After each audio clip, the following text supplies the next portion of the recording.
It's 4 p.m. We're bringing developing news to the stories behind the headlines. This is Storycon, the Story Conference. I'm Ed Lingao. Some stories are watching this Thursday, May 8th. The Philippines' gross domestic product grew 5.4% in the first quarter of 2025, surpassing the 5.3% growth in the fourth quarter of last year. Top contributors to the growth include manufacturing, trade, construction, and agriculture. Meantime, economic managers maintain a 6% growth target for the year.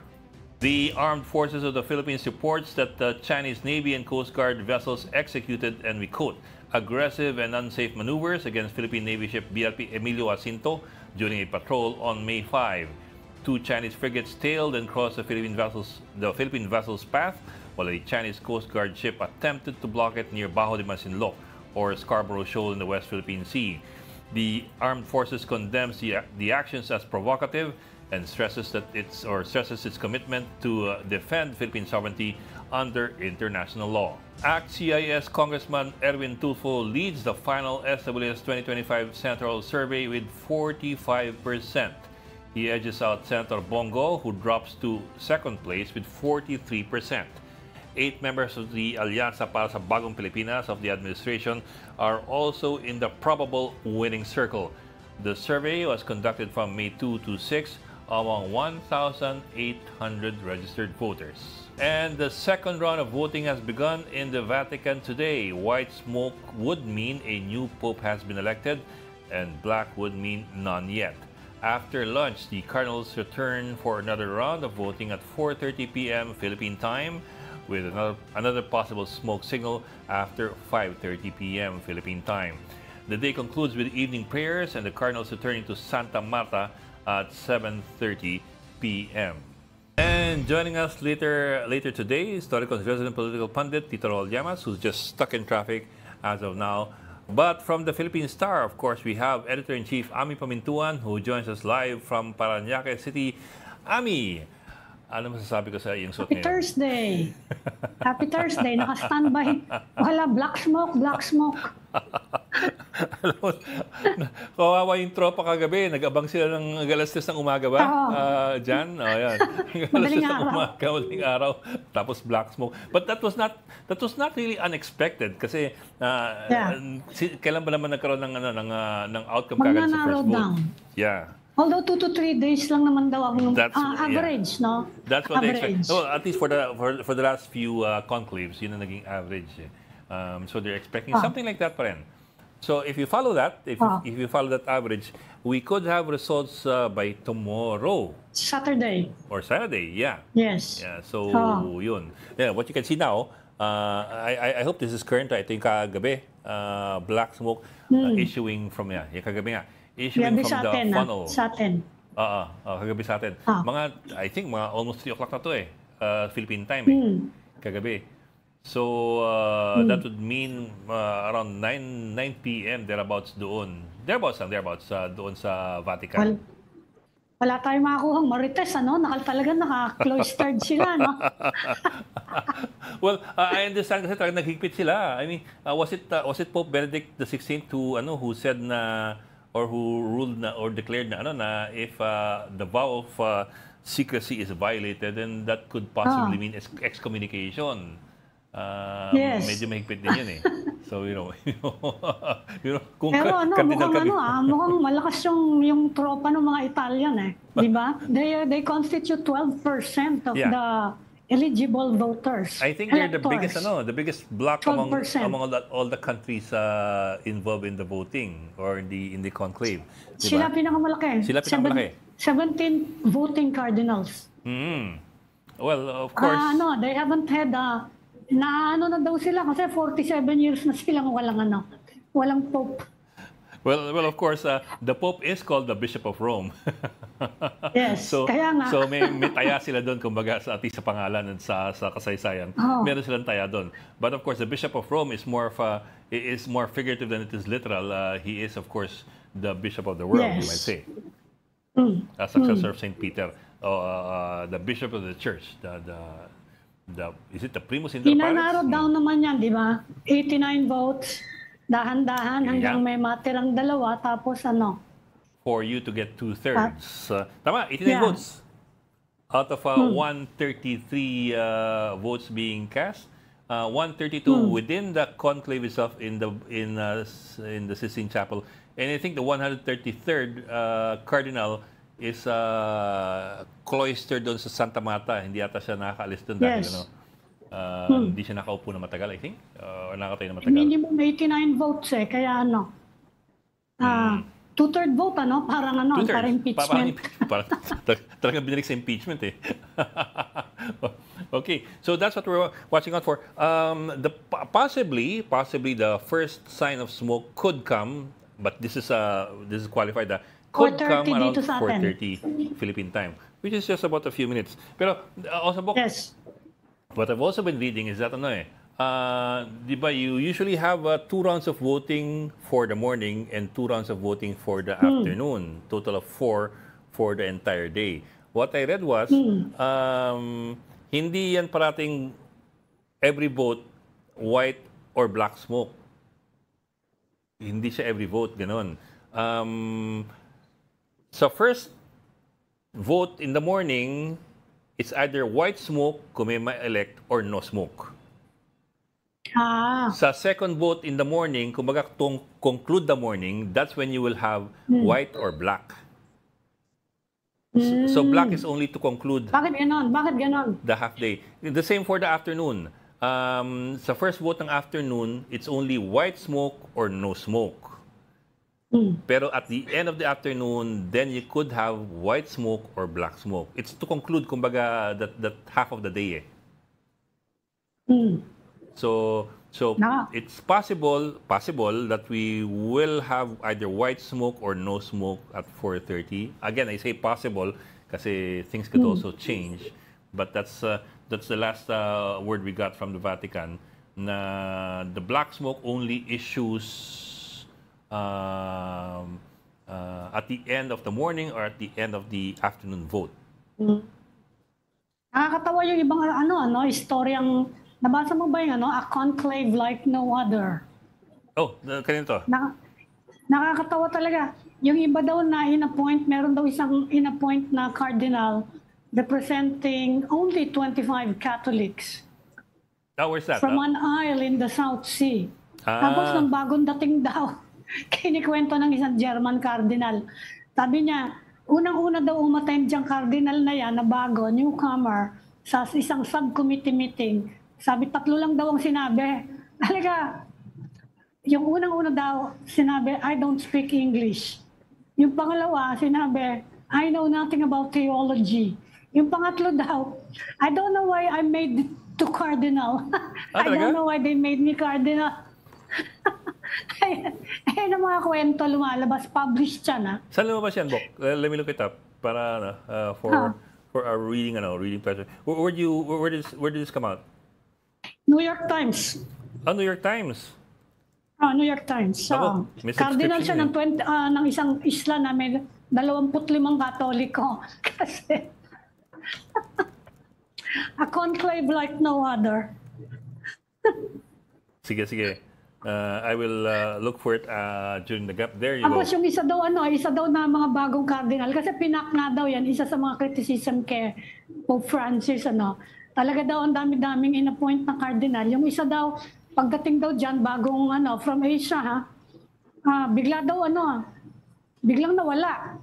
Tapos yung isa daw ang tagal-tagal na hindi pa rin nila makita, hindi pa raw sumisipot. Kaya ewan ko. Okay. Kaya ganyan mga istorya. Well, that's interesting. Sige. Yeah, nakakatawa talaga yung nakakatawa Pero makikita mo malala at matindi din ang politics dyan sa selection na yan. Oh yeah. But of course, you would have some people in the church recoiling at the idea that there is politicking involved. But throughout the history of the church, siyempre, mga tao yan we're only human. Yeah. While the Holy Spirit guides the cardinals, in the end, it is the cardinals who get to cast the vote. So kasi merong nasobrahan daw ng dami ng cardinal nung under Pope Francis. Yun ang yung isa sa mga diyan yung isa sa mga issue na nire-raise. But anyway, pwede ring hanggang ngayon naman pinagdidebatihin pa rin kung kung itutuloy yung direksyon na ginamit niya, which Pope Francis took, na actually nag-expand yung reach ng church under him, or babalik nga sa pagka-conservative yung siyempre, mas maraming nagsasalita doon sa conservative side ngayon, na yun na nga ang sentimiento, merong ganong sentimiento. We don't know how widespread it is. Nakikita natin dyan sa lalabas na usok, baka may lumabas maya-maya lang na meron na. So, hindi natin. 445 years na may hawak ng papacy, Italiano. Tabok, I saw the New York Times article, but that's quoting Cardinal Gerhard Ludwig Müller of Germany. German, yeah. Müller.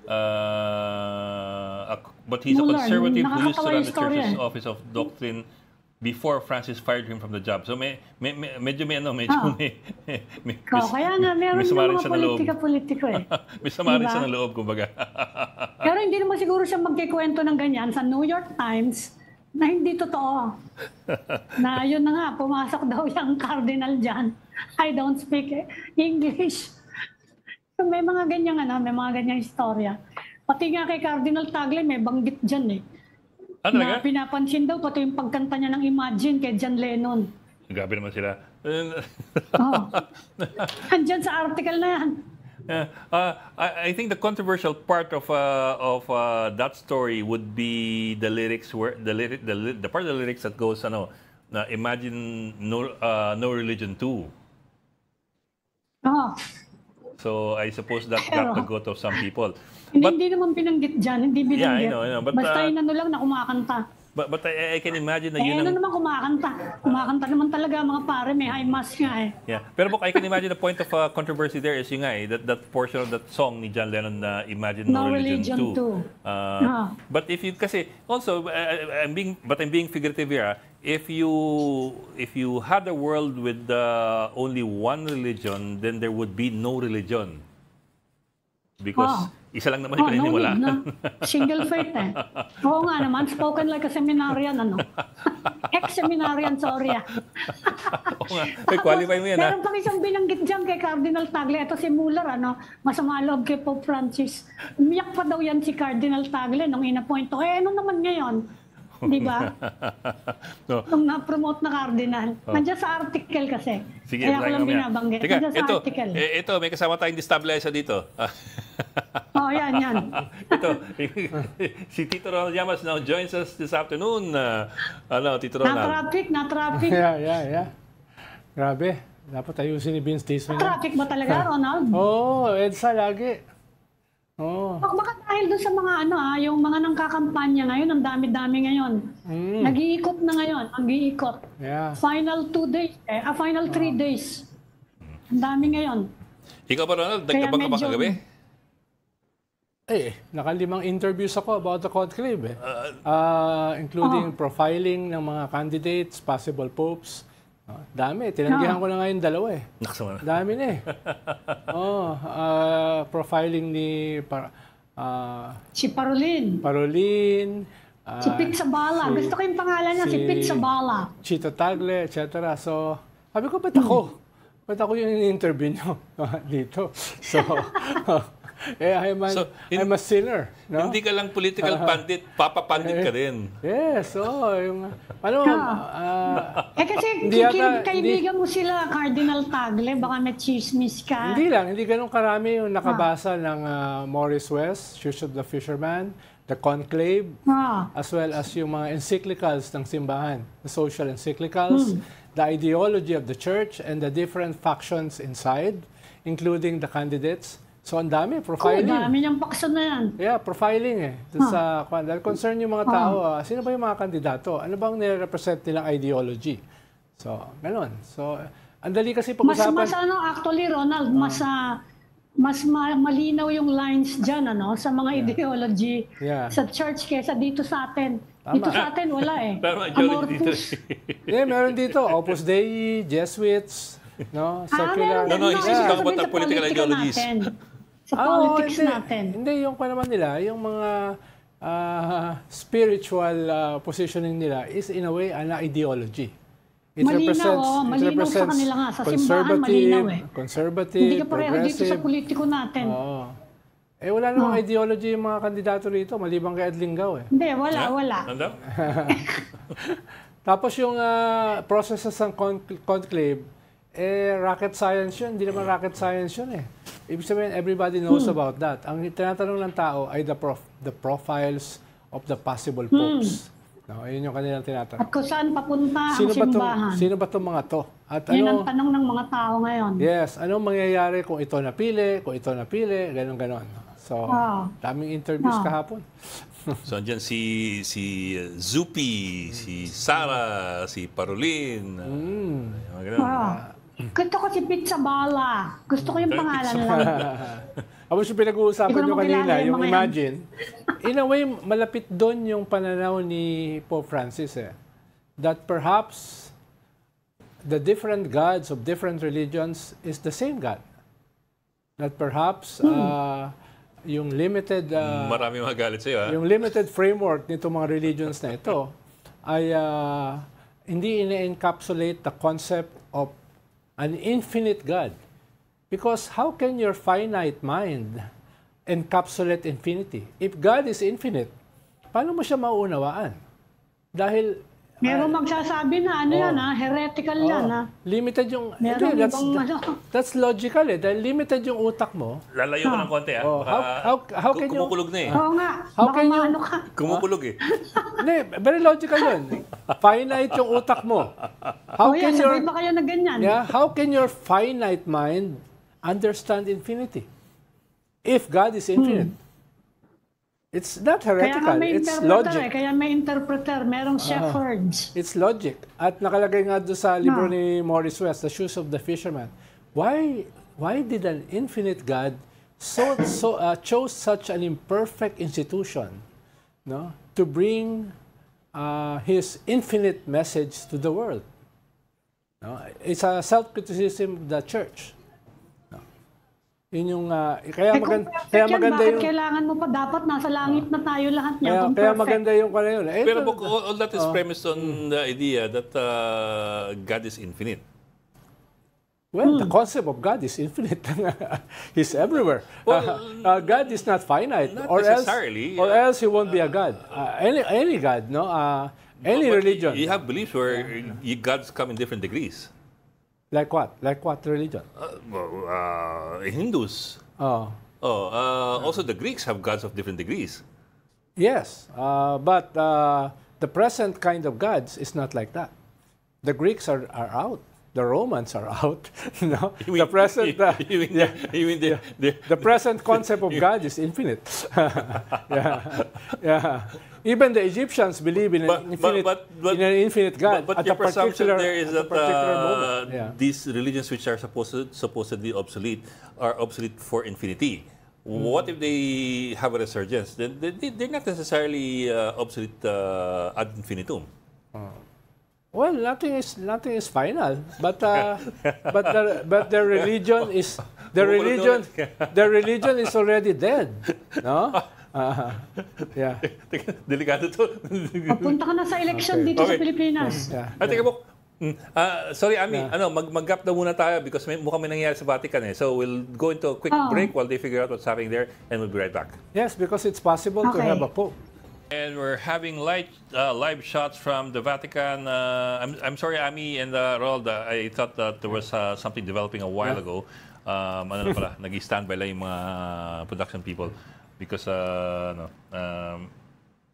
were things that had to be done production-wise. But anyway, so we're still waiting for word from the first vote for the day, dun sa conclave for day 2.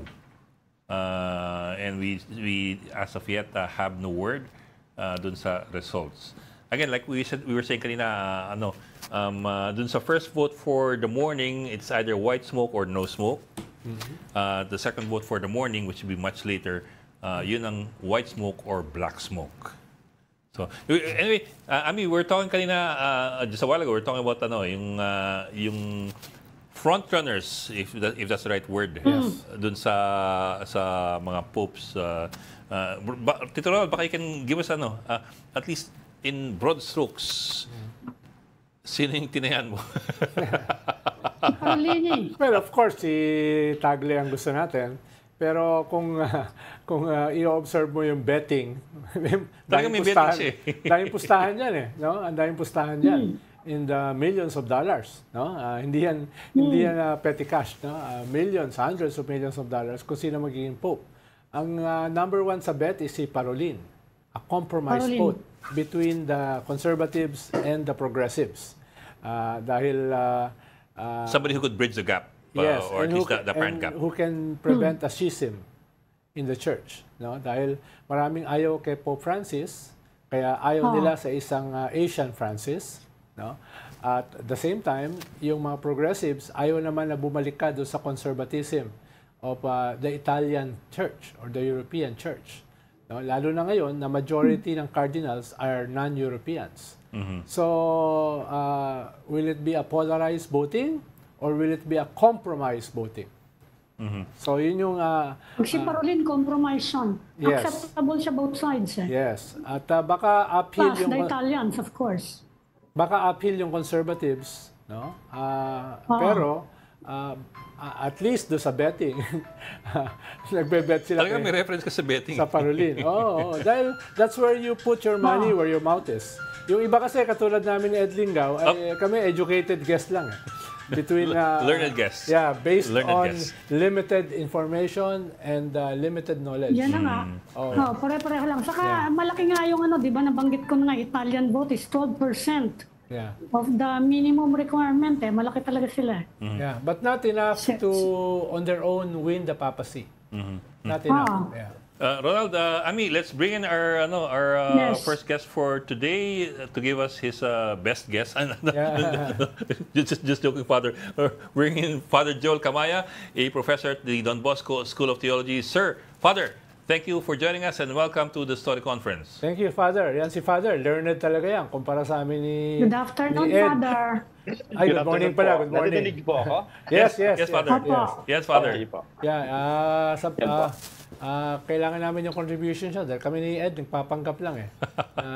Kayo yung learned talaga eh. No? At saka, pero ito si Ed, Don Bosco rin to. Don Bosco. Reject lang reject. Uy, hindi kami ka naman.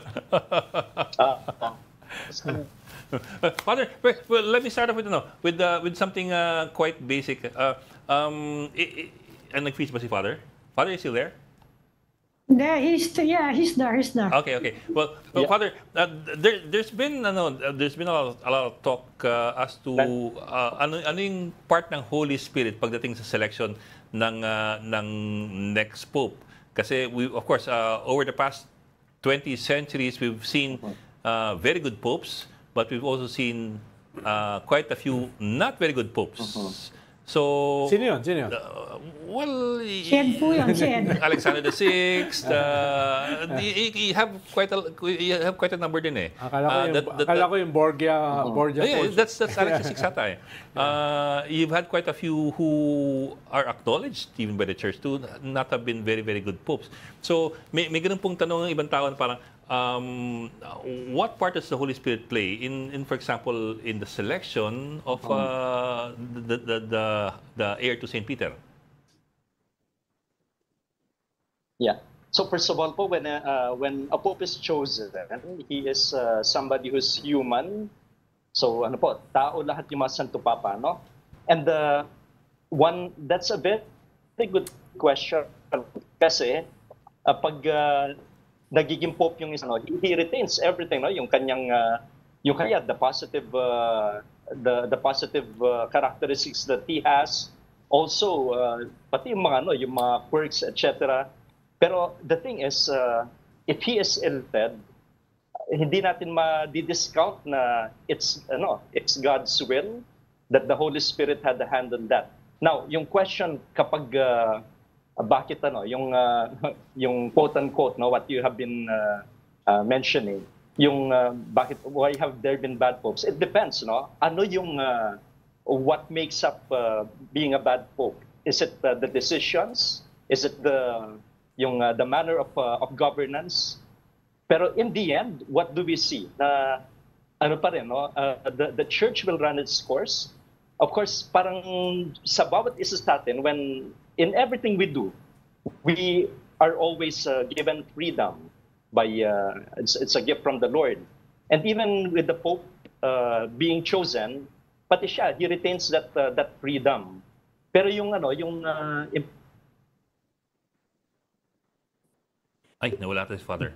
There's that thing that we call the grace. Yeah, there's what we call the grace of state. Na kapag binigay ng Panginoon yung biyaya na yon,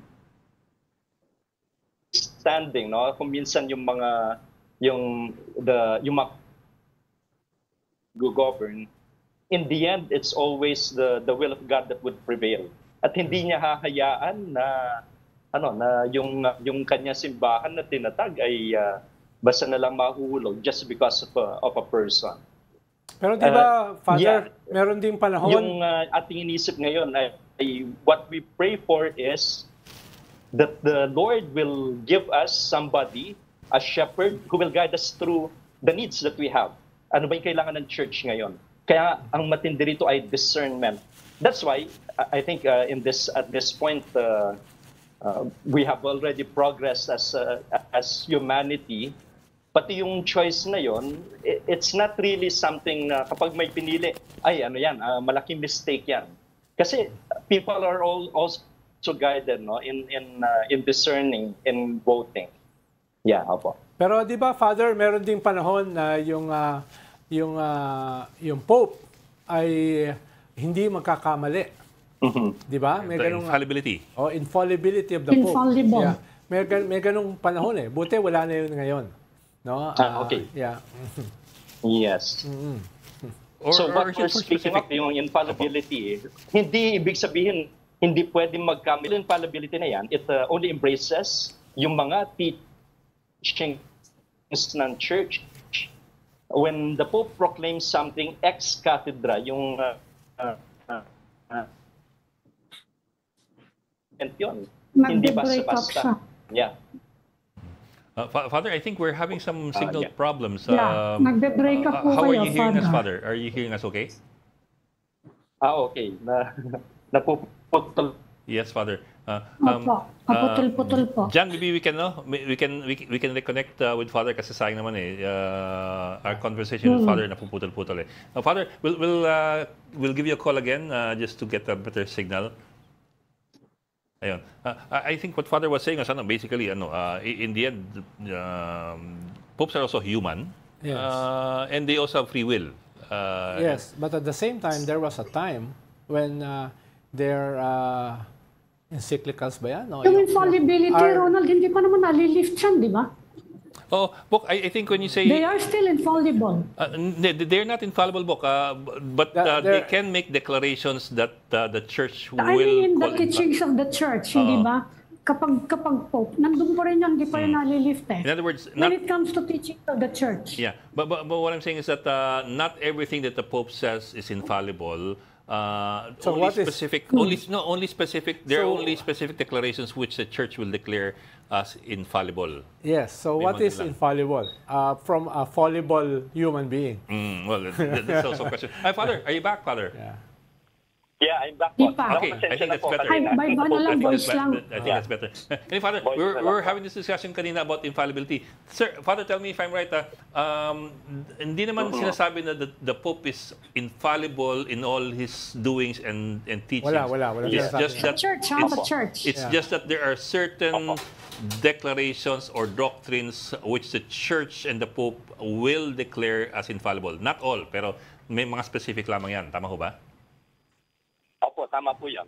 Yung binabanggit ko kanina, yung when he speaks ex cathedra, especially in matters of faith and morals. Yun po. So, it was yung papal infallibility na yan, it was from a pronouncement in Vatican I. So, si Pope Pius IX yun, yung nag-proclaim nun. Pero yun, that the Pope is preserved from the possibility of error when he declares or defines a doctrine concerning faith or morals. Yan po. Well, Pag proclaim niya yun, and then that is to be held by the whole church, then that is from ex cathedra, and therefore that's infallible. With the full authority of the office. Yung infallibility, hindi ibig sabihin na hindi pwedeng magkamali in all aspects. Yan po. Oh, pero di ba, Father, for an imperfect human being, no, for a very fallible human being, doesn't that contradict yung pwede siyang gumawa ng infallible na mga teachings? Paano? Fallible siya eh. He's imperfect. He's not perfect. Now, an imperfect being, I doubt if we can make perfect pronouncements, which is infallible. So, doesn't that contradict that premise? Because only God is infallible. Only God is perfect. Yun yung power ng Pope. In totality. In totality. Pero baka when we speak about that, yan yung authority ng Pope. Father, go ahead. Opo. Naintindihan ko po yung question na yun. He's human. Pero here, hindi basa-basa. Not everything that comes from his mouth, no? Pero it's something that's declared solemnly. And many of these, or in the past, when, example po, ay yung an infallible teaching is the dogma of the Assumption of Mary that was declared by Pope Pius XII in 1950. So hindi po basta-basta yun lumabas na lang sa bibig ng Pope. It has been in the reflection of the Church for centuries. So parang when he proclaims something like that, it's just just putting a mark on something that has been held. Tapos coming from the Pope, when he proclaims it, then it parang may marka na, tunay ito, hindi ito there will be no mistake in this. Father, si Pope Francis, alam naman natin, he was so beloved in the Philippines. Ngayon, pero around the world, merong pushback from the conservatives eh. Kumustahin ko lang dito sa Pilipinas kung gaano kalakas yung pushback na yon. I'm sure na napag-uusapan nyo naman yon sa mga gatherings ninyo ng mga clergy, among the bishops na nakakaskade dyan, pababa. Ano yung sa tingin nyo? Anong sitwasyon sa Pilipinas? Of course, as Catholics, we have our different points of views. Okay po. Different points of view. And marami pong issues eh. Halimbawa, issue of liturgy. Yan. Liturgy. So, may mga groups na they hold in high regard yung traditional Latin Mass, halimbawa. The Tridentine. And, the Tridentine Mass. And marami even young people, no? And for them, it's something sacred. It's something that we should continue to respect, even the possibility of celebrating it. Now, of course, we would know na may mga pronouncement yung Rome na to somehow limit this. And somehow merong parang may tension between the groups. But pinahihin to ni Francis. So some of them are not so much in favor because of that. Now, ang point ko dito ay it's not we should not go to that extent that we condemn the Pope because of that. Pero ito yung tulad na sinabi niyo, there could be factions in this, no? Yung mga those who would be progressive and those who are conservative. Yan po yung yun yung usapan. Now, si Francis, he was seen as a progressive or as a liberal, and that somehow does not sit well with some people. Kasi yung kanilang mindset, it's more conservative. Ganun po, no? In certain matters, there are these are to be considered. For example, Father, in the U.S., President Trump even called Pope Francis the Antichrist. And the Catholic Church in the U.S. supports President Trump wholeheartedly.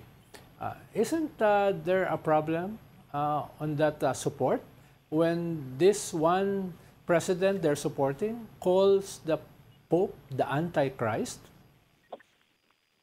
Yeah.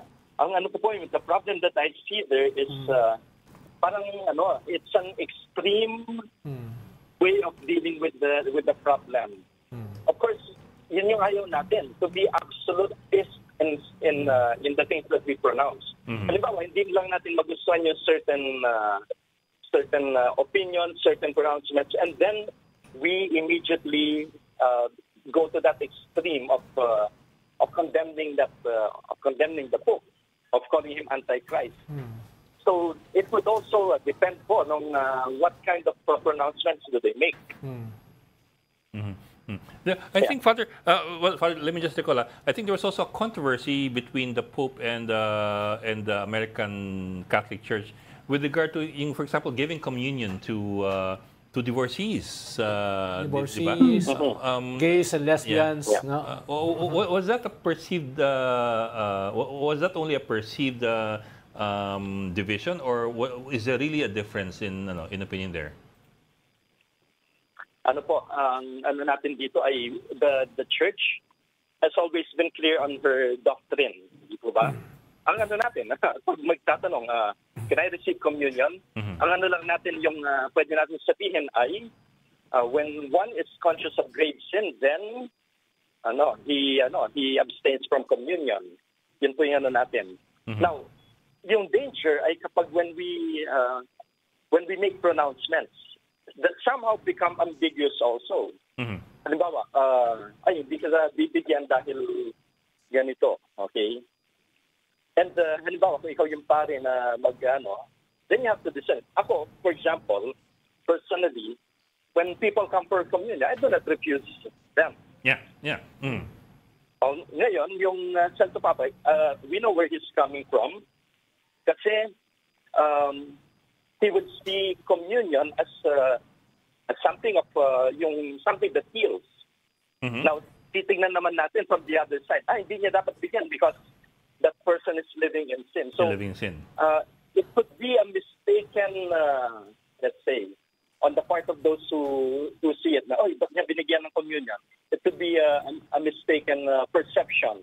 Yun yung pwede natin itawag, no? And it's a bit strange, Father, because according to these bishops, cardinals, you can give communion to the husband who was divorced, but you cannot give communion to the wife who is a divorcee. So it's a very sexist framework, no?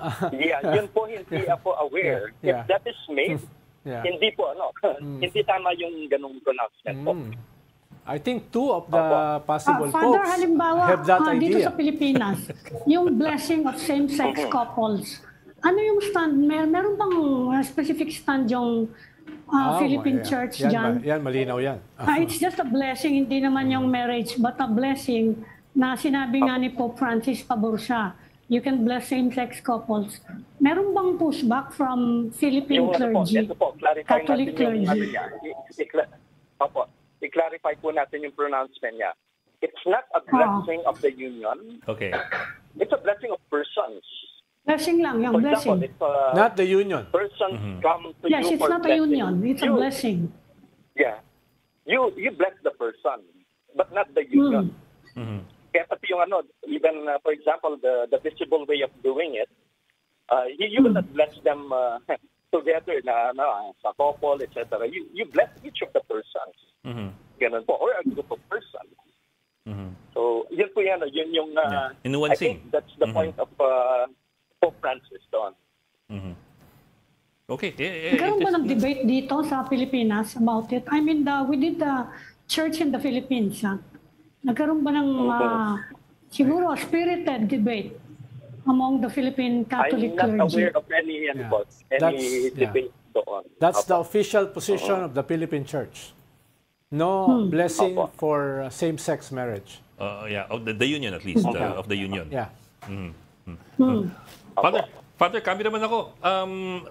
We're trying to look back at the previous two conclaves and try to divine, if it's possible at all, to divine kung anong pwede mangyari for this particular conclave. The previous conclaves ba, how long did we have to wait before the results came out? I understand. I think you were there, di ba? Nung the last conclave. Opo, I was there during in 2013. ang ganda po ng experience, no? Right now, nakita ko po kayo, no? Parang inaabangan yung chimney ng Yes, sir. Father, it's live now. We're watching it right now. Opo, yeah. No, ano po, ganun din. Nung the election for the Pope in 2013, the conclave. So it was, if I'm not mistaken, yung balloting, 5th balloting. So that means the second day. Second day. And ano po, actually yung the one that came before the white smoke, yung previous election, it was morning, I was wishing na sana, black smoke pa kasi nandito pa, nagka-klase po kami noon. At nakatutok ako dun sa chimney na naka-live stream. And nung black smoke, ay salamat. Nung hapon, nakapunta ako sa St. Peter's Square. Yung anticipation po ng mga taong nandun. Pero, ang kasi lumitaw yung black smoke doon sa screens, no? Sa mga, especially mga nakatutok sa computer. Pagkalabas ng yung white smoke, nagdagsaan na yung napakaraming tao doon sa St. Peter's Square. So, ganun po, really highly anticipated. And from that time, until i-proclaim yung Pope, until lumabas siya, then people were all there, glued to the, to the basilica. Opo. Yun din ang alam ko, Father, na second day yung smoke. Dahil yun yung 5th voting. Benedict the 16th po. Walang smoke during the start of the conclave. Di ba? During the first day. At sa ngayon, hindi pa nga tapos yung first day. Father, Father, if you yung una po yung kahapon, yung black. Father, balikan ko lang yun. We're not very clear with the rules here. Kasi originally kasi we thought na every vote merong white or black na lalabas na smoke. Every vote. Yung pala hindi di ba? For example, you have 4 votes per day, 2 in the morning, 2 in the afternoon. Yes, so the black smoke will only come out pag walang successful vote for the morning. Walang conclusive po. Sa morning. And the same lang for the afternoon. So at the end of the morning and at the end of the afternoon lamang yung black smoke lalabas. Bakit po may ganun? Bakit hindi po... Is there any particular reason for that? It was kind of confusing for us. Baka nagtitipid sa susunugin. Siguro isa rin yung parang kung masyadong madalas yung anticipation ng mga tao isa yon. And then the other one, ito po yung kasi ganun din yung last time yung kay Pope Francis at Pope Benedict. Yan, once in the morning and then once in the afternoon. Pero may dalawang rotation. So para siguro hindi laging nakatutok, no? In our parang baka makatipid or what. Pero in terms of rin po, yung sa expectation, then halimbawa, let's say in a given day, yung first balloting, yung one of the 4, kung lumabas na, yun, lalabas na yung yes, Father. Yung white smoke. Yung smoke at that time. Ngayon, kung wala pa, hindi conclusive yun. Tapos yung pangalawang vote, after the second balloting during the day, then dun lalabas sa morning. Yes, Father. Lalabas either white or black. And then in the afternoon, ganun din. Kung halimbawa black yung sa morning, tapos yung sa afternoon, first and then second. Yung kay Pope Francis, kita natin yung first 5th balloting. So natatandaan ko po yun kasi on the first day, yung initial vote, yung lumabas black, no? And then the next day, kailan lumabas? Nung yung late afternoon. Yung gabi, so that means gabi na sa atin, the 4th vote of the day. Yes, opo. 4th vote of the day. The last vote of the day. So yan. Kay Benedict naman, lumabas nung earlier dahil 4 votes lang, 4 ballotings lang. Opo. And Father, just for context, they're very short. Well, Father, just for context, before that, kay John Paul II, they were 8 ballotings, twice the amount of time. Opo.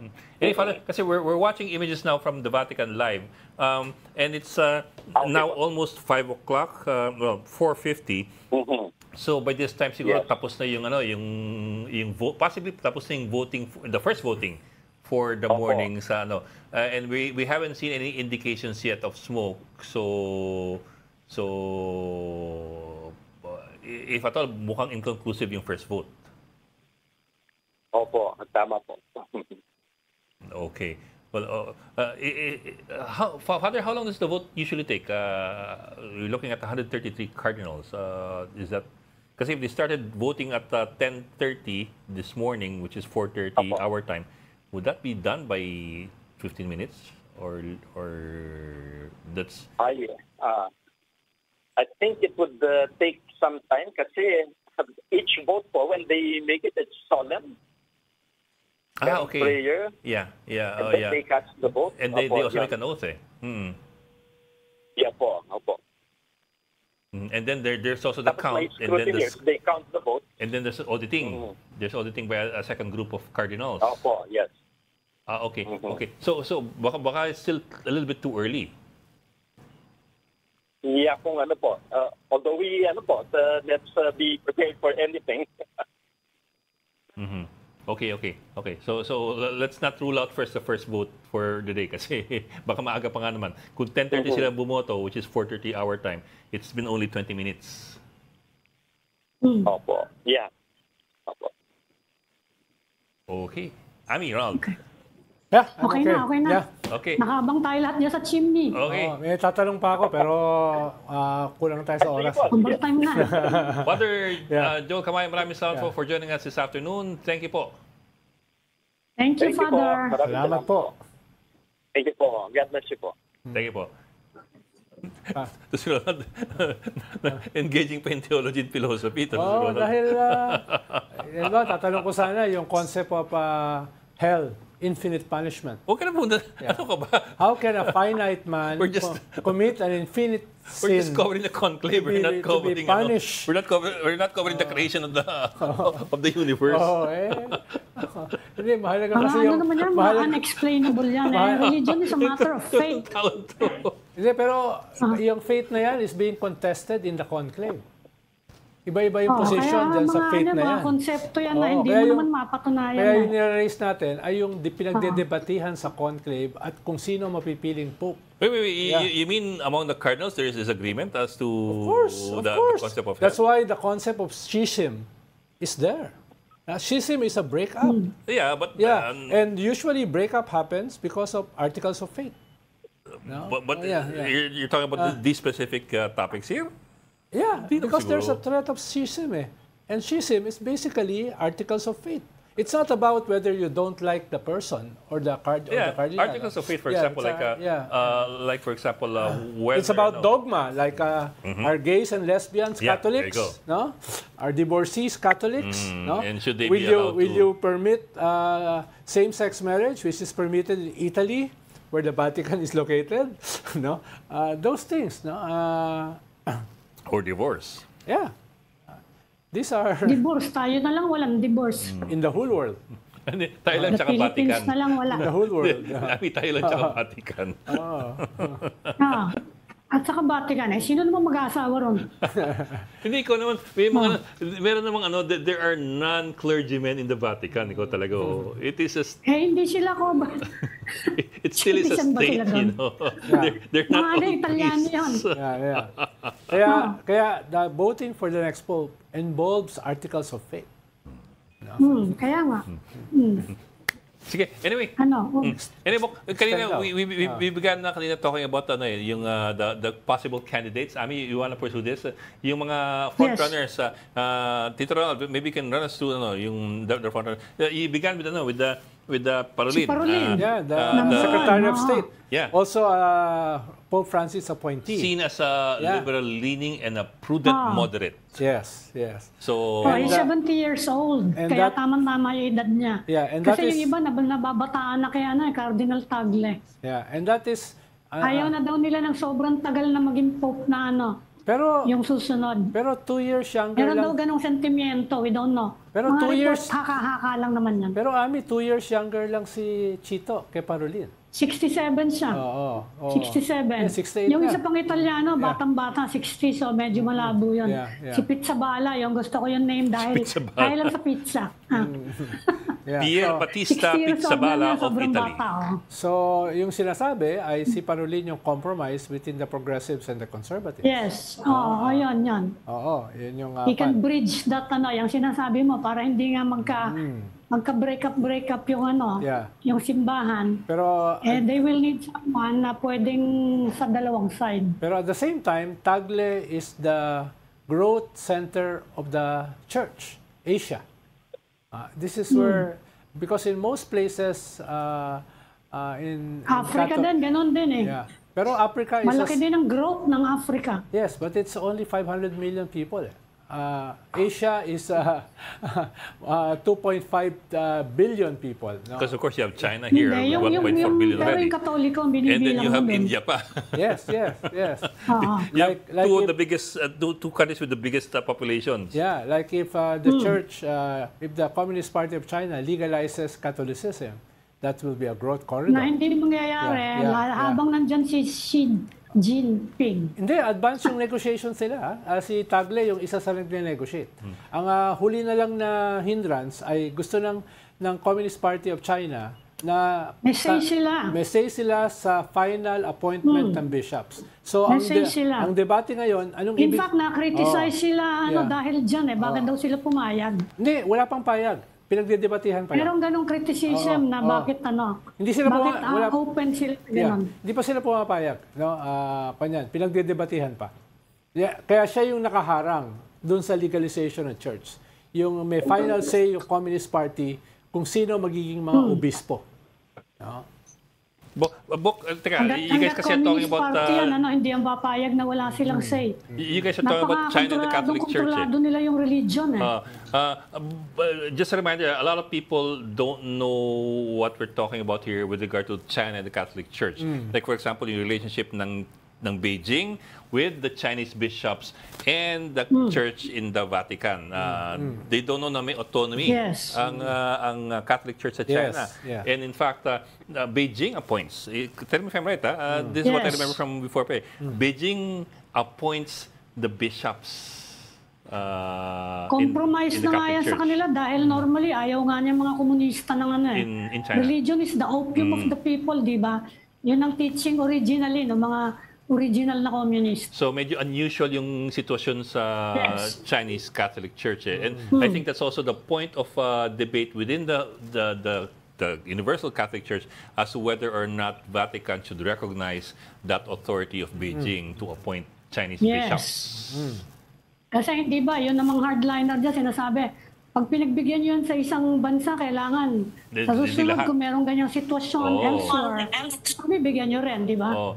So it's a bit of a conundrum for the Vatican. Do you allow this to continue or do you start recognizing the Beijing appointed bishops if only to get them into your fold? Diba? Otherwise kasi parang nasa labas sila ng Colombo eh. So that's also the conundrum I think for the Vatican. Yun lang. I'm just Diba? putting that on the table kasi a lot of Dahan-dahan people yan don't know that na may ganong unusual case dun sa China for the Catholic Church. And remember, you're talking about 1.5 billion Chinese. It's the Kasi ang biggest takbo population. ni Pope Francis, he wants a foothold, di ba? Gusto mo ng foothold, Yeah. kung gusto mo, dahan-dahan yan Yeah. Hindi mo naman pwedeng biglain. Ganun yung approach niya. Otherwise, you lose it entirely. Di ba? Very pragmatic din ang simbahan. Kaya That's nga, why di it ba? survived And, 2,000 years. Considering his popularity, at saka kung ano yung reaction ng mundo sa kanya until he died, it worked, di ba? It worked. Yeah. Oh, who knows? Baka magkaroon uli ng Chinamen sa China. No? Dahil maraming problema ngayon ng China. And then they are in the position to convince people to Catholicism. Kesa dun kesa sa zero ka. Kaya nga. Yun ang takbo niya na pragmatic siya. Basta you are spreading the faith. Ganun ang takbo. Meron din isang pakson nga dyan na sinasabi, hindi pwede yung ganyan na compromise. So, yun ang inaabangan natin ngayon, kung anong kalalabasan ng conclave. It will determine the direction of the church. Yeah. Nandiyan na nakahanda na yata nung Middle Ages nga, bawal na sabihin na yung mundo ay bilog eh. That's heretical. Pero yun naman at least, medyo madali-dali kasi scientific naman yung ano na. Medyo madali-dali siyang balik pa rin, di ba? Even the church has had to change, some of its doctrine. Sorry, who's there? Cheryl. Si Cheryl. Nandiyan na. I think we have Cheryl Cosim ready from the Vatican. Cheryl, are you there? Can you hear us? Can you hear me? Yeah, we can hear you. Yes. Nice sunglasses. I'm joined now by Father James Vergara. Isa siya na canon law student dito. So siya yung nagiging expert natin. And we're all waiting for the smoke to come out this morning. Kung mayroon pong halal na Santo Papa, we expect na ngayon 11 o'clock. Kasi kung wala, ay later after lunch po, tsaka palang susunugin yung black smoke kung wala pa rin po na halal na Santo Papa. Opo. We're having a big challenge sa pagdating sa signal. Ang daming jammer, ang daming nag-aagawan sa signal. And pagdating sa oras na inaasahan daw na lumabas o nagbobotohan ang mga cardinal electors, talagang nagkakaproblema sa signal. Can you hear us well? Cheryl, baka kasi GSM ang gamit mo dyan. Tanong ko lang. Pero may jammer talaga, di ba? Naglagay sila ng jammer. May jammers talaga. Although they earlier told them ata na St. Peter's Square should have a signal eh. Pero I suppose na-apektuhan pa rin ng St. Peter's Kasama Square. yan dun sa utmost secrecy. And security. Na nag-take ng oath ang mga cardinal. So, baka kasi para walang makamarites dyan, papunta kay Ronald Llamas. Baka kasi may nakalusot ng cellphone. Baka may nakalusot. Cheryl, can you ask Father? Or can you relate to Father? We're going to be a little bit problematic later to do the live report, but inaasahan kasi yung unang botohan, di ba, Father Vergara, sabi mo, 9:30 in the morning. So ngayon, dapat yung unang kung puti yung resulta, dapat lumabas siya ng around. Ngayon, 11:30. Hindi naman, di ba, Cheryl, hindi naman per voting yung paglabas ng usok eh.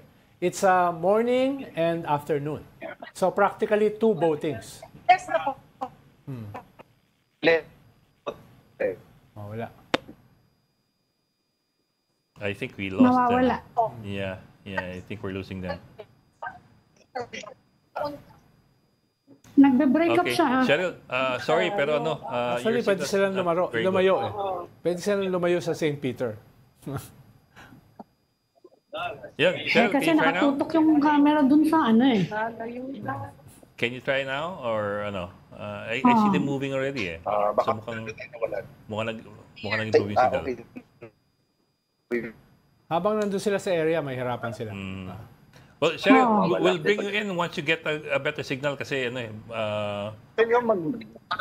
Baka ano kayo, ma-aksidente kayo dyan sa paglalakad nyo na patalikod. Ayan, okay po. Okay, you want to try now? Sige, let's try it again. Cheryl, Okay, can you hear us? Yeah, I think it's better. Okay, that might be better. Ayan, hindi. Klaruhin natin, pag ang unang botohan ay nakakuha ng 2/3, pero agad smoke, white smoke. Pero ngayon, kung katulad nito ay yung unang botohan, inaasahan na lalabas yung resulta, kung puti, dapat mga 11:30.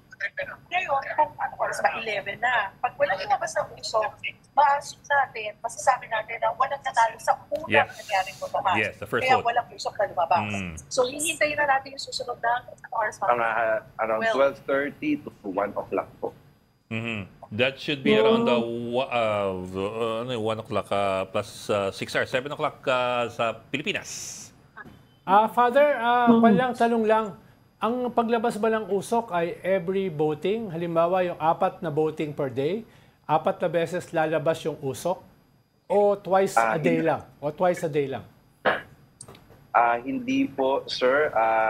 Ang nakalagay po sa Apostolic Constitution, kung halimbawa ngayon pong umaga, may 2 botohan po ngayong umaga, at wala po naging Santo Papa na elect na Santo Papa ngayon 2 eleksyon ngayong umaga, yung pinakahuling election po ngayong umaga, doon lang po magsusunog po ng balota. So isang sunog po ngayong tanghali. Tapos susunod po nito ay yung mamayang hapon kung wala pa rin pong na-elect po na Santo Papa for 2 consecutive votes. Ang cue po dito is pag once na may na-elect na Santo Papa po, ay automatic at any point of the day po, may lalabas po na puting usok. Yes, so 2 beses lang per day yung usok. Hindi 4. 2 beses. Hindi po. 2 beses lang po kung wala pong na-elect na Santo Papa. Kasi posible din po na halimbawa ngayong tanghali, meron na pong na-elect na Santo Papa. So isang usok lang po ang hintayin po natin ngayong araw. Yes. Mga gaano katagal kaya, Father, yung hintay na yan? Kasi 133 electors. Mga isang oras kaya yung wait na yan? Baka po 1 hour and 1.5 hour po siguro, ma'am. Depende po sa bilis din po ng bilang nila. Ibig sabihin, hindi naman po nila minamadali, pero they are very careful po doon sa pagbasa din po ng balota at sa pagtatali po nun. Kasi tatlong, sabihin po nating board of canvassers po, o yung parang ganun po sa atin, board of canvassers po, 3 po silang kardinal, at yung kada isang kardinal po na yon ay mayroon pong papel sa kanyang table na nagre-record din po ng tali po ng election po. So kailangan pare-parehas po silang nagtatali po doon sa botohan po, number of votes po. Puro manual Mga edad na yan. Father, can I ask you, I'm sorry, is Cheryl talking? Nagsasalita si Cheryl. Okay.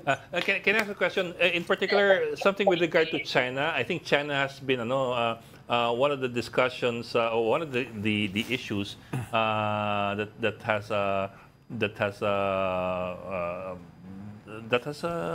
taken up a lot of the church's time.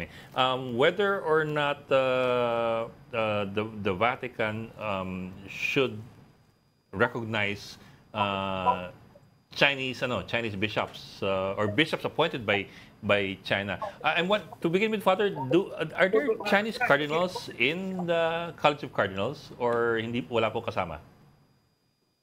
Sir Ed, pwede pakiulit po. Sorry, Father. Ang tanong ko po, kasi China is the biggest country in terms of population in the world. I'm wondering lang kung may cardinal ang mga Chinese doon sa conclave. Kasi I understand then, since the 1950s, may hidwaan of sorts yung Vatican at yung Chinese Communist Party. At as a consequence, may sariling mundo yung Chinese Catholic Church. So are there Chinese in the cardinals in the conclave? Wala. Nag-freeze. Sir Ed, ay wala pong hello po. Hello? Yes, Father. Walang cardinal sa China. Father. Hello po. There is no cardinal presently in China. po ay wala pong cardinal elector po na Chinese doon po sa conclave, pero mayroon pong cardinal na Chinese sa College of Cardinals, si Cardinal Zen po, pero retired na po kasi siya, so hindi na po siya eligible for the conclave po. So there was one before. He's above 80, I suppose. So he's not an elector. Yeah. Pero there have been Chinese opo. cardinals. Wala pong cardinal po ngayon sa Walang elector na from the Chinese people po. Father, siguro a bit of background. Cheryl. Sige po. Cheryl, kumusta yung Filipino community dyan? Dumadami na ba sila? I'm sure nag-aabang lahat dyan. Paul, sa gabi, talagang naghintay kami, pumunta kami sa harap ni Father Vergara kasama ng mga classmates na dito. Tapos, marami tayong nakakasaludo ng mga Pinoy, may nakausap din ako, si Sawa, during the time of Pope Francis, talagang nagbalik-balik sila hanggang may lumabas na puso. And ganoon din daw ang gagawin nila ngayon. Talagang magbabalik-balik sila para bantayan na hanggang lumabas ang puting usok. And mas iba kasi yung excitement ngayon para sa ating mga Pilipino, especially na may isa tayong papabili, merong pang nababalita na pwedeng maging dark horse si Cardinal Ambo. So talagang mas excited ang mga Pinoy sa paghihintay dito sa usok na magmumula sa GP ng sistema.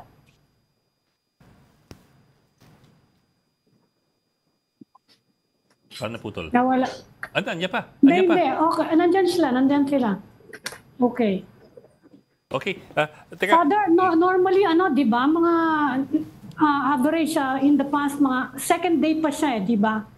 Normally, lumalabas yung yung white smoke actually. So, nakaka-first day pa lang tayo. Hindi po, nakaka-second day na po tayo ngayon. Second day na. Po, si Pope Benedict po, it took 4 ballots, no? Para po ma-proclaim siya or as a Supreme Pontiff po dahil nagsimula po iyon ng ganun din, ng isang botohan po nung gabi. And then doon po sa ikatlong, the following day, 3 ballot lang po and then na-proclaim po siya as the new Pontiff. Kaya kung babalikan niyo po yung video, medyo maliwanag pa po nun eh. Kasi halos din afternoon po nun. Yung kay Pope Francis, medyo gabi. 5. So una yung the day before, yung unang araw, tapos the following day, the second day, 4. So sa 4 nung araw na yun lumabas, kaya gabi naman yung kay Pope Francis, around 10 in the evening yata. 9:30 to 10. Ng Vatican time. So malay natin, diba? Tingnan natin ngayon kung mabibreak yung record na baka mas mabilis. Kasi lahat ng, even yung mga other cardinal electors, sabi ko nga may nakuha, may isang estudyante na nagbahagi sa atin na ang professor niya ay isang cardinal elector. So akala nila ay wala munang klase hanggang next week. Pero binigyan na sila ng homework dahil ang sabi ay ito ang mga pag-uusapan natin next week because magiging mabilis lang ang conclave na ito. Ito sabi ng isang cardinal elector.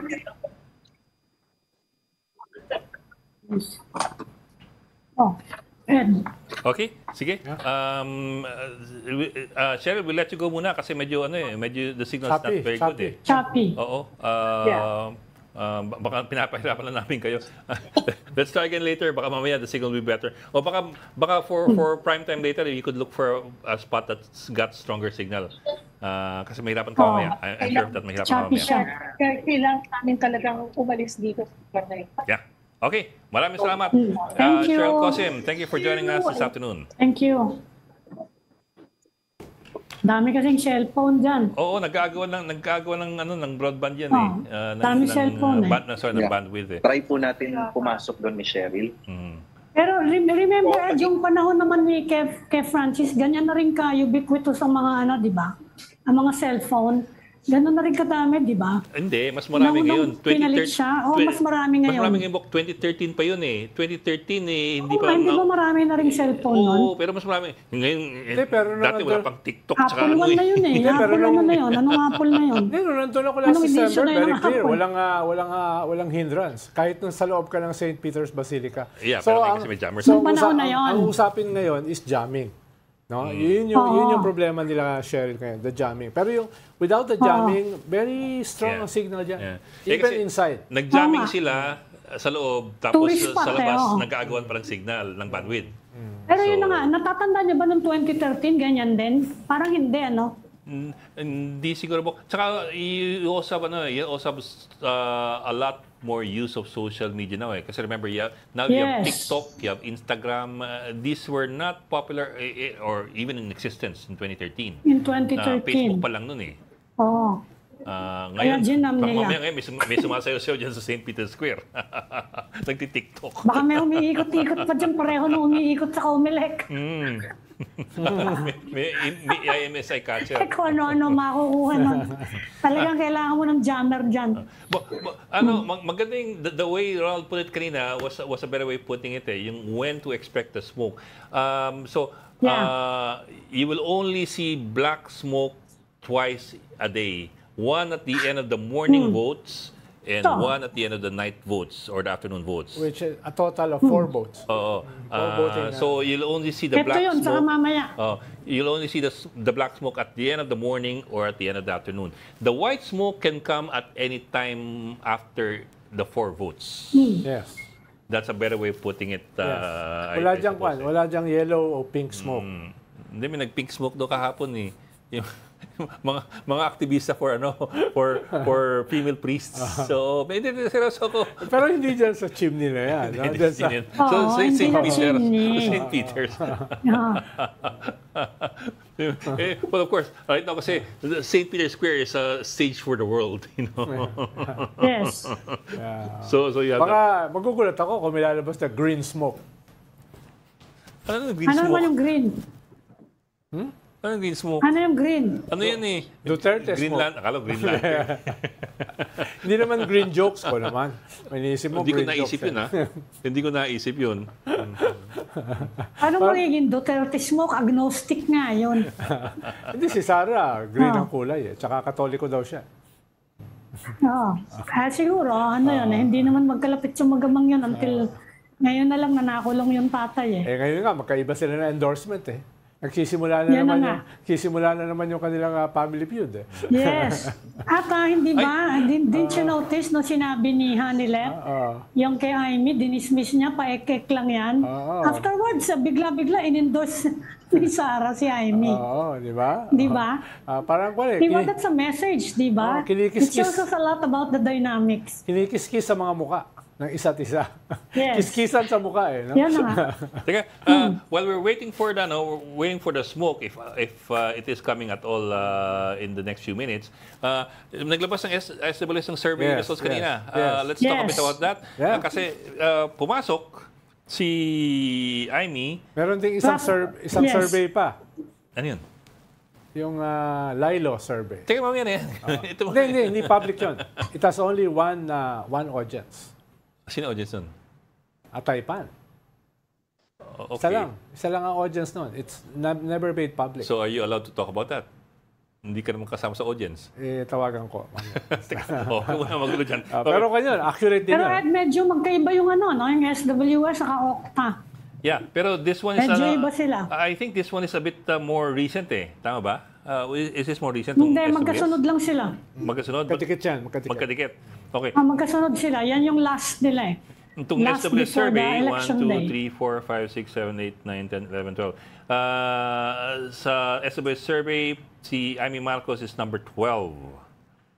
Yes. Si Camille Villar is number 8, 9, number 9. Number 9. In ranking. So mukhang pumasok yung dalawa. Is this the result of the Sara Duterte endorsement? Well, sabi ko nga, magkakaiba yung mga surveys. At halimbawa, even the movement ay magkaiba. Halimbawa, sabi ni Ronnie Holmes sa Pulse Asia, yung last 6 pwedeng gumalaw. Sabi ng Okta, sabi ng Okta, yung last 4 pwedeng gumalaw. No? Yung iba sinasabi, yung last 2 lang ang pwedeng gumalaw. So, even the surveys kasi sila, pare-pareho sila, malaki daw yung porsyento ng undecided. Mga voters daw na hindi na ako kumpleto yung 12. At saka yung percentage... Until these final days. At yung percentages ay magkakadikit. Yung percentages. Not the, kaya hindi sigurado actually. Yeah, not the absolute numbers. Top 6 lang actually ang sigurado. Yes. Top 6 lang. Pero yung ibang survey firm, sigurado na yung 10. No? Yung iba sinasabi, sigurado na yung 8. Ang sinasabi ng Pulse, sigurado yung 6. So mismo sila magkakaiba dun sa yung upper half. Ilan ba ang sigurado? Kaya magkakasubukan dito sa election because the real survey will happen on Monday, election day. At dyan makikita, sino ba yung mas accurate sa mga survey firms na ito? Yung batting average. So, sila yung pupuntahan ng mga kliyente going into 2028. Yes. Going into 2020. Yes. Yan na nga. Halimbawa, yung WR numero, yung ano ba yun? In-house ba yun ng ABS-CBN? Ibang-iba rin sa Okta, Pulse, SWS, yung mga in-house, Lilo. medyo kasi, medyo limited yung nila sa kayong methodology, di ba? Oo, tsaka bago, mga bata. Hirap sila yung yung face-to-face, ang Okta is face-to-face yan, di ba? Tinatanong ko sila sabi ko bakit yung sa US saka sa UK sumemplang ng big time, yung mga survey the past 2 elections. Kasi marami daw doon ang ginagawa, yung online survey. Sila Okta daw, talagang face-to-face pa rin. Hindi lang yun. Which is quite expensive. And medyo mahirap yung logistics niya. Hindi lang yun. Magkaroon sila ng phenomena na yung mga sinasurvey nila na pro-Trump, nahihiyang aminin. Nahihiyang aminin na sila ay pro-Trump. Ayaw sabihin, Kaya, nahihiyang aminin pero hindi nahihiyang iboto. Ayaw sabihin. Totoo yun. Di ba? Totoo yun. Yung mundong to talaga. Nahihiya ko aminin pero hindi ako nahihiyang iboto. Kahit sa Brexit, nagkaganyan Yung survey ng Brexit na inaasahan sana ng UK government to guide them sa policy nila, sumemplang din. So, tinignan nila, bakit nagkaganan yung mga survey firms natin? Yun na nga, isa yan sa mga dahilan, hindi daw nagsasabi ng totoo yung iba. Or nahihiya silang maging politically incorrect. For pro or against. Nahihiya silang maging politically incorrect. Hindi nga nagsasabi ng totoo. Please lang po, pakiusap lang po, we're not telling you who to vote for, pero yung boboto po ninyo, pwede nyo pagmalaki. Given naman dapat yun, di ba? Nahiya. Without telling you who to vote for. Hindi naman ng vote buying. Kalat na kalat sa yung mga pasalamat tayo dahil meron ng digital technology to record. Yung mga pinamimigay na syempre humihingi din ng kahit papanang pruweba yung mga namimili ng boto Yung iba, kinukunan yung binibigay sa kanilang papeles, yung mga request, kung ano-ano. Kalat na kalat niya yun. Bawal kunan ng balota. Paalala. Patago. Meron nga akong camera sa salamin nakalagay. Nasa Lazada lang yun. Mura lang yun. Nasa Lazada lang yun, di ba? Pwedeng ganun, hindi naman cellphone Tsaka mahal ang botohan ngayon from 5 to 10,000. Or more. Heavily contested. Sa local sila nag-aaway talaga. Hindi, sa Bamban, kay Alice Goo, 20,000 binibigay. Sa local sila kaya nami-miss nila si Alice Goo Kung tatakbo si Alice Goo, mananalo yun sa Bamban. Dahil 20,000. Di ba gusto niya tumakbo? 20,000 ang bayaran doon. Teka, sigado. Ang tanong Ronald, tinanong ko kanina si Justice Carpio, sabi ko, paano pag nanalo si Digong mayor? Sabi niya. Mananalo yan. Sabi niya, ang magta-take over daw is the vice mayor. Yes. Tapos yung vice mayor. Mag-OIC, who happens to be the son, I guess. Sigurado nang panalo yung sino ba yung kalaban? Hindi ko matandaan kung sino yung kalaban na vice mayor. Pero kung may kaso yung vice mayor, pwede siya masuspend kung may kaso yung vice mayor. Pwede siyang masuspend yun. At yung papalit, yung number 1 councilor. Kita mo naman yung ombudsman, Pero hanggang, sino yung iniimbestigahan saka sinususpinde. Pero hanggang August na lang yan. Si ombudsman. Hanggang Agosto na lang. Agosto na lang. Pero, that's enough time pa. Ang June 30 ang outtaking Pero curious ako, sinabi ba ni former Justice Carpio kung meron bang legal precedent doon sa tumakbo ka at nanalo ka pero nakakulong kasi. Si Halosos campaigned from Bilibid. From Bilibid, He won, he served. He won, he served. He even had an office in Bilibid. Until he was convicted with finality. With finality by the Supreme Court. Alam mo naman tayo, problema natin. Matagal. That could take 10 years, But tapos na yung term mo. So, ang clincher doon is conviction with finality and after that, with finality. Tanggal ka. Pero in the case of Duterte, we're talking about a court. Wala siya rito We're talking about a court kung abroad. You cannot govern by remote daw. So, ano yung doon? May mag-OIC, enak naman niya yun. So is he saying that Duterte, the old man, cannot issue any orders, cannot govern at all from Hindi siya makakaano Hindi siya palalabasin ng ICC, di ba? You can't even have a cell phone inside. how can you perform your duties? Hindi ka pareho natin, kapareho ni Alusos, nandun sa Bilibid, nagtatrabaho as a lawmaker. Ang ICC hindi madalaw paano siyang mag-govern? May He resort cannot do sa it loob. by remote. Dakak sa Hindi loob. para ka incapacitated, di ba? Incapacitated ka, how can you serve the constituency?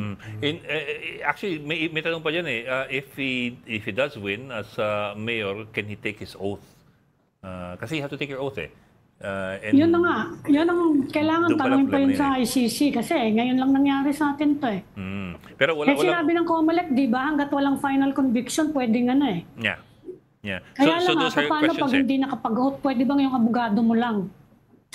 Kasi pinalaban lang naman si Duterte dahil si Nograles ang pinalaban, di ba?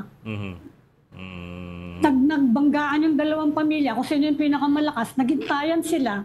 Pero kung si Duterte, naging si Carlo. Pero in all the surveys, Nag-resign pa from the in all the local from the civil surveys, service. in all the local surveys, lamang yung mga Duterte sa mga dalawang distrito at saka sa syudad, no? Kaya mukhang masisweep nila. Na more or less expected. Yes. Kaya lang can he serve. If he cannot serve, it will be another Duterte serving. Yan. Unprecedented tong kaso natin kaya kailangang alamin pa lahat sa mga otoridad. From the COMELEC, from the courts. Diba? Okay.